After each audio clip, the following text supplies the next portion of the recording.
तो चलिए एक नई कहानी की दुनिया में गोता लगाते हैं। ये है द लास्ट होराइजन गाथा का पहला episode, the whisper of the sea. आइए इस समुद्री सफर की पहली लहर को और करीब से समझते हैं। कहानी की शुरुआत होती है एक बहुत ही पावरफुल सपने से। द लास्ट होराइजन ये सिर्फ एक जगह नहीं है, ये उस जुनून का नाम है जो हमें हमेशा अनजाने की खोज में खींचता है। और यही वो जुनून है जो हमारे हीरो रेन को एक बहुत ही खतरनाक सफर पर ले जाने वाला है। तो कौन है ये जो इतना बड़ा सपना देख रहा है और उसकी दुनिया वो कैसी दिखती है? चलिए कायदे पोर्ट की शांत दुनिया में कदम रखते हैं। हमारी कहानी शुरू होती है कायदे पोर्ट की शांत लहरों के बीच, एक ऐसी जगह जहां जिंदगी बहुत धीरे और सुकून से चलती है। यहीं हमारी मुलाकात होती है 17 साल के रेन अराशी से। अब रेन कोई आम लड़का नहीं है। जहां गांव के बाकी लोग अपनी छोटी सी दुनिया में खुश हैं, वहीं रेन की आंखें हमेशा उस क्षितिज पर टिकी रहती हैं जिसके पार उसे यकीन है कि द लास्ट होराइजन का राज छिपा है। कहते हैं ना, हर बड़े सफर की शुरुआत एक छोटी सी चिंगारी से होती है। एक ऐसा पल जो किसी की साधारण सी जिंदगी को हमेशा के लिए बदल देता है। रेन के लिए वो पल बस आने ही वाला है।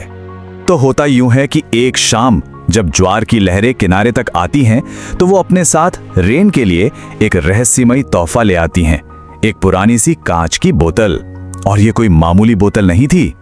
इसके अंदर बंद था एक आधा जला हुआ नक्शा जो किसी भूली बिसरी दुनिया का रास्ता दिखा रहा था।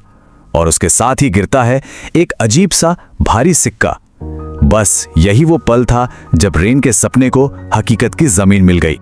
ये सिक्का भी कोई मामूली खजाना नहीं था। इस पर चांद और सूरज एक साथ उकेरे हुए थे, शायद दिन और रात या रोशनी और अंधेरे के संतुलन का कोई प्रतीक। ये सिर्फ एक कलाकृति नहीं, ये एक चाबी है, एक ऐसे राज की चाबी जो सदियों से समुद्र की गहराइयों में दफन है। अब जैसे ही रेन को लगता है कि उसे अपनी किस्मत का दरवाजा खोलने वाली चाबी मिल गई है, कहानी एक बहुत ही गहरा मोड़ लेती है। एक ऐसा मोड़ जो उम्मीद के साथ साथ एक अनजाना डर भी लेकर आता है।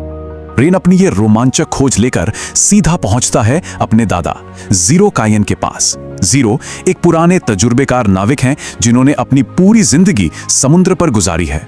रेन को लगा था कि वो ये सब देखकर खुश होंगे, लेकिन उन्हें जो रिएक्शन मिलता है वो बेहद चौंकाने वाला और डरावना था।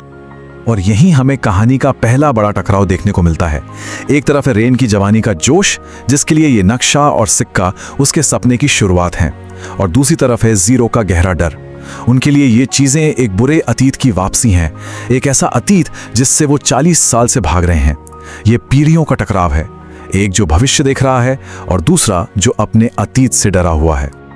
और फिर जीरो जो कहते हैं वो कहानी में पहली बार असली खतरे का एहसास कराता है। वो कहते हैं, मैंने ये चिन्ह देखा है 40 साल पहले, और जहां ये नक्शा ले जाता है वहां सिर्फ मौत है रेन। मतलब ये कोई बच्चों का खजाना खोजने का खेल नहीं है, ये एक ऐसा सफर है जिससे शायद ही कोई जिंदा वापस लौटा है। जैसे ही जीरो की ये चेतावनी हवा में गूंजती है, मानो प्रकृति भी आने वाले खतरे का इशारा देने लगती है। एपिसोड अब अपने क्लाइमैक्स की तरफ तेजी से बढ़ रहा है। उसी रात कायडे पोर्ट पर एक जबरदस्त तूफान आता है। ये सिर्फ मौसम का बदलना नहीं है, ये असल में रेन की जिंदगी में आने वाले उथल पुथल भरे तूफान का एक बड़ा संकेत है। शांति का वक्त अब खत्म हो चुका था, और उसी तूफानी रात के अंधेरे में एक डरावनी परछाई उभरती है। काले चोगे में लिपटा एक रहस्यमयी आदमी जिसका इरादा बिल्कुल भी नेक नहीं लगता। ये शायद वही खतरा है जिसकी चेतावनी जीरो ने दी थी, और अब वो खतरा रेन के दरवाजे तक आ पहुंचा है। उस परछाई की आवाज में एक ठंडी धमकी थी, द होराइजन को कभी नहीं मिलना चाहिए। अब यह साफ हो गया था कि कुछ ताकतवर लोग हैं जो द लास्ट होराइजन के राज को हमेशा के लिए राज ही रखना चाहते हैं, और वो इसके लिए कुछ भी कर सकते हैं। लगा कि एपिसोड शायद यहीं खत्म हो जाएगा, लेकिन नहीं, एक और राज सामने आना बाकी था। जैसे ही वो धमकी भरी परछाई गायब होती है, हवा में एक बिल्कुल अलग, एक दूसरी आवाज गूंजती है। ये एक हताश पुकार थी, मदद के लिए एक गुहार। उनके ढूंढने से पहले मुझे ढूंढो। मतलब कोई और भी है जो द लास्ट होराइजन से जुड़ा है, और वो भी बहुत बड़े खतरे में है। कहानी में अब सिर्फ खतरा नहीं, एक और रहस्यमयी किरदार भी आ चुका है। और एपिसोड हमें इसी एक गहरे सवाल के साथ छोड़ जाता है।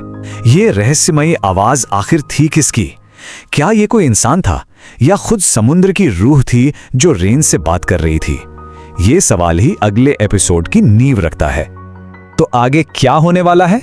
अगले विश्लेषण में हम बात करेंगे द सेलर्स सीक्रेट पर, जानेंगे कि ज़ीरो कायन का अतीत क्या था और क्या रेन अपने जीवन की सबसे बड़ी यात्रा शुरू करने की हिम्मत जुटा पाएगा। हमारे साथ बने रहिएगा।